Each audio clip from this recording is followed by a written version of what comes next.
नमस्कार, स्वागत है आपका हमारे इस YouTube चैनल पर। मैं मनमोहन श्रीवास्तव आपका हार्दिक अभिनंदन करता हूं। पिछले दिनों SOL ने सेकेंड और फोर्थ सेमेस्टर के मार्क्स जो है IE में स्टूडेंट्स को मिले हैं, उनको अपलोड कर दिया है और स्टूडेंट से रिक्वेस्ट की है कि वो अपने मार्क्स देख लें और उसके बाद अगर उसमें कोई दिक्कत है तो बताएं। हमारे साथ मौजूद हैं SOL के प्रिंसिपल प्रोफेसर अजय जायसवाल और हम उनसे जानेंगे कि इस व्यवस्था को करने के पीछे उद्देश्य क्या है। स्वागत है सर हमारे चैनल पर। धन्यवाद मनमोहन जी। जैसा कि आप जानते हैं, जब से NEP आई है तब से ही इंटरनल असेसमेंट SOL के विद्यार्थियों के लिए भी ज़रूरी हो गया है और ये हम जो है IE ऑनलाइन कराते हैं अपने LMS के माध्यम से, प्रज्ञान LMS के माध्यम से हम बच्चों का IE कराते हैं। और उस LMS में ये सुविधा है कि बच्चा जैसे ही अपना IE ख़त्म करता है उसको उस सब्जेक्ट के मार्क्स वहीं दिख जाते हैं। उस बच्चे को मार्क्स जो पता चल जाते हैं, फिर वो LMS के मार्क्स यूनिवर्सिटी के पोर्टल पे हमें भेजने होते हैं, university examination system examination branch को भेजने होते हैं। तो पिछली बार ऐसा कुछ बच्चों के साथ कुछ टेक्निकल ग्लिच की वजह से कुछ बच्चों के मार्क्स गलत चले गए थे। तो वैसे तो ये प्रोबेबिलिटी नहीं है कि बच्चे के मार्क्स गलत जाएं, फिर भी उसको डबल क्रॉस चेक करने के लिए हमने बच्चे के मार्क्स जो हैं अपनी वेबसाइट पे अपलोड कर दी हैं, जिसमें बच्चे खुद जाके अपने मार्क्स क्रॉस चेक कर सकते हैं कि उसके मार्क्स सही चढ़े हैं या गलत।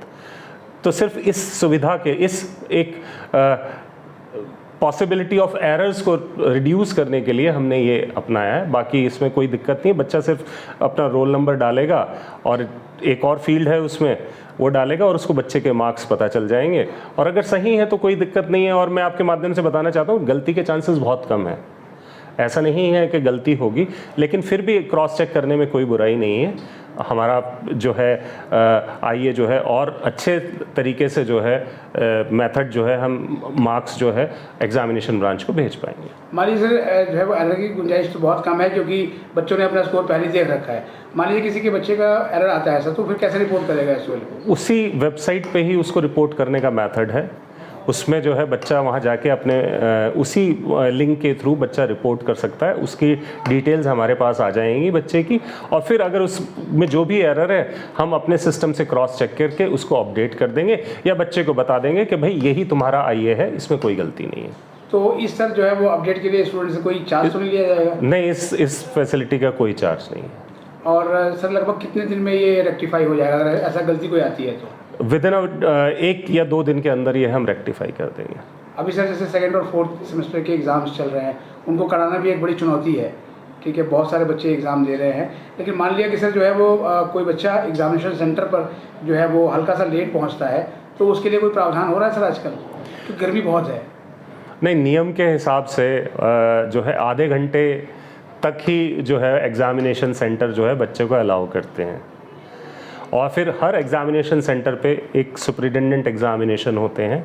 फिर चीज़ें जो हैं उनके कंट्रोल में होती हैं। वहाँ पे रूल यही है कि आधे घंटे से अगर देर से बच्चा पहुँचता है तो बच्चे को उनके पास पूरा राइट है मना करने का।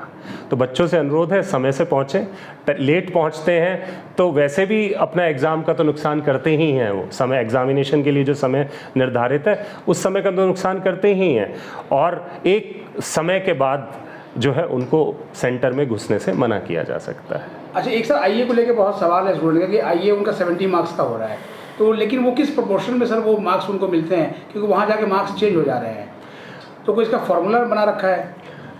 IE का एक्चुअली क्या है, IE के एक्चुअली 2 पार्ट होते हैं किसी भी पेपर में, एक 40 का होता है, एक 30 का होता है।